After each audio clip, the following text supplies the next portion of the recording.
Pricing the Internet. After years of trying to measure the value of the Internet, economists are coming to an unexpected conclusion. By David Walker. This article in 1, 2, 3. 1.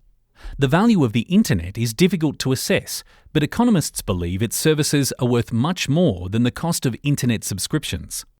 2.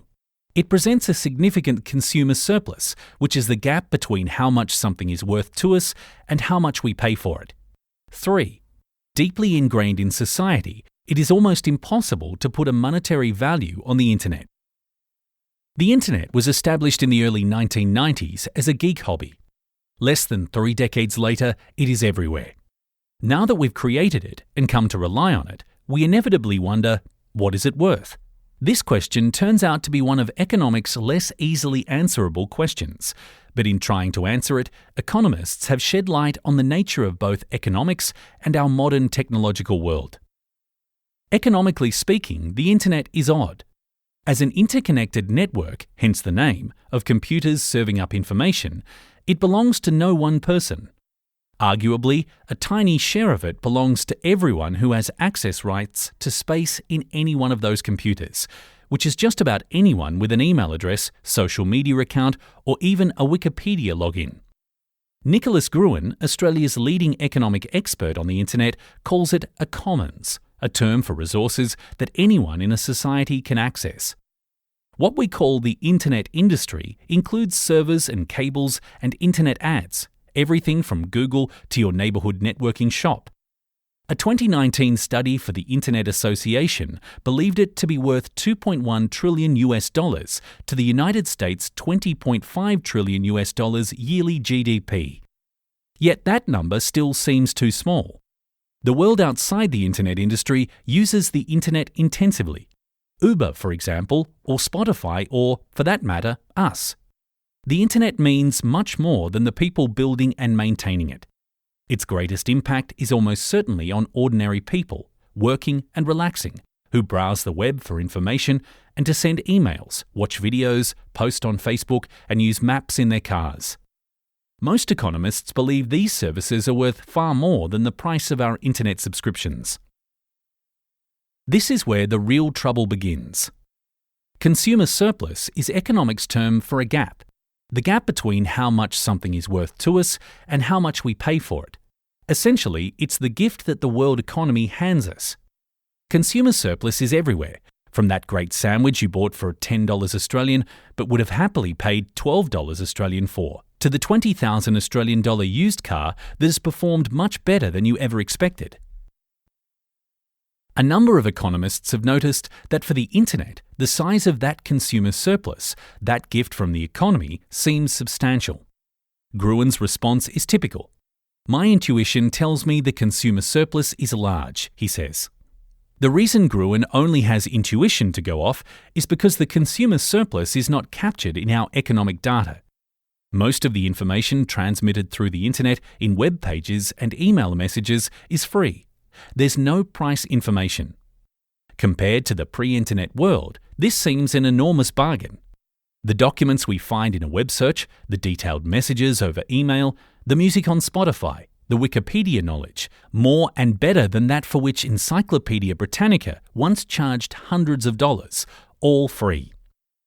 Economist David Henderson tells of realizing how large a consumer surplus he was extracting from the Internet when his email stopped working. The Apple Store fixed it in 20 minutes. The delighted Henderson estimated he would have paid $500 US to have it fixed right away, rather than 2 weeks later. The trouble is that such moments of clarity are few and far between. For economists, that ubiquitous price, free, makes the Internet's value even tougher to assess.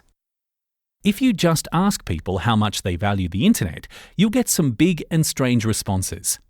Even if you ask people how much money they would need to compensate them for the loss of the Internet, the responses may not make that much sense. How does a newspaper journalist, for instance, calculate both the ease of accessing information and the cost of the shrunken market for their services in the Internet era? A person at one desk may curse the Internet while the person at the next desk celebrates it. The problem gets worse when we remind ourselves that if we had not been online, we would have been doing something else. As economists such as the US-based Technology Policy Institute's Scott Wolston have pointed out, the value of the internet is not the value of what we do on it, or even the value of the consumer surplus it generates. It's the value that we get from it, over and above what we would have got from whatever we would have done if it had never existed. That gap is really hard to quantify. If the internet didn't exist, you might have been chatting with friends last night instead of watching that YouTube video. How much worse would that have been? It's hard to tell. If the internet has some unhealthy addictive qualities, the chat could even have been a better option. In 2005, two economists, Austin Goolsbee and Peter Klenow, tried to do the sums for non-work internet use. They argued that the time someone spent online said much more about how they valued the internet than what they paid for it. At the time, just 0.2% of US consumers' spending went to internet access, yet consumers spent about 10% of their leisure time online. Goolsbee and Klenow came up with a value for annual non-work US internet use of between $2,500 and $3,800 per person, about 2% of income. However, as they admitted, their number had some problems. One was that they couldn't account for how much better the internet was compared to whatever it had replaced for individuals. If everyone in 2004 valued the internet as just a tiny fraction more worthwhile than watching the new TV show The Apprentice with Donald Trump, then the internet's consumer surplus was probably less than they'd estimated. Alternatively, it could be even greater than their number. Two other economists, Shane Greenstein and Ryan McDevitt, adopted a different technique to estimate at least part of the internet's consumer surplus, calculating what people were willing to pay for it through access fees. As fees fell over time, their consumer surplus got bigger and bigger. They calculated broadband delivery of internet services in the US was each year generating $39 billion of revenue and up to $7 billion of consumer surplus, closer to $25 a person than $2,500. However, as Greenstein and McDevitt acknowledged, that method too was flawed. It estimated just a slice of the internet's value, and it didn't take into account any improvements in the internet services, such as Google or Facebook. Most recently, yet more economists, this time Eric Brynjolfsson, Avanish Collins and Felix Eggers, tried yet another tack. In 2017, they asked people already on the internet whether they would give up a particular internet service in return for money. On average, respondents said they would forego services such as search engines for $17,530, email for $8,414, and maps for $3,648. This study tells us a lot about what people value most about the internet. It also gives us a figure for internet consumer surplus across the US, almost $8 trillion a year in an economy with a $20.5 trillion economy. Gruen is writing a book on the internet and society, and he doesn't trust any of these numbers. For a start, all of them leave out too many unknowns. More importantly, though, he thinks the question no longer makes sense. Gruen sees the internet as what economists call a general-purpose technology. In 2019, it is baked into everything, he says. Civilization wouldn't collapse without it. After all, 25 years ago, we were getting on just fine with no public internet to speak of. Yet much of society would have to change how it worked. His ultimate conclusion: we can no longer meaningfully value the internet at all. Greenstein, after turning it over in his mind, agrees.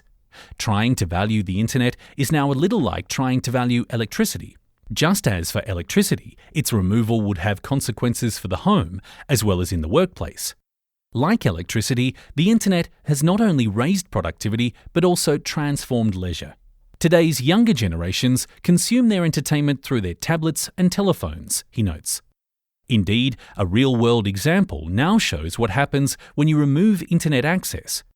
India's government turned off internet access in Muslim-majority Kashmir in August 2019 in a bid to reduce public protest.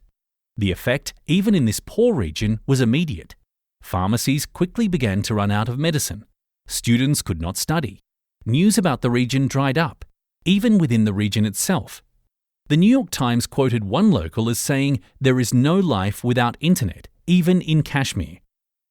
At this point, Greenstein says valuing the internet is a task for which economics lacks the tools. It's no longer a partial equilibrium, he explains, or in plainer English, it's not a well-grounded question anymore. The internet, it seems, is now too deeply ingrained in our society to be assessed with mere money.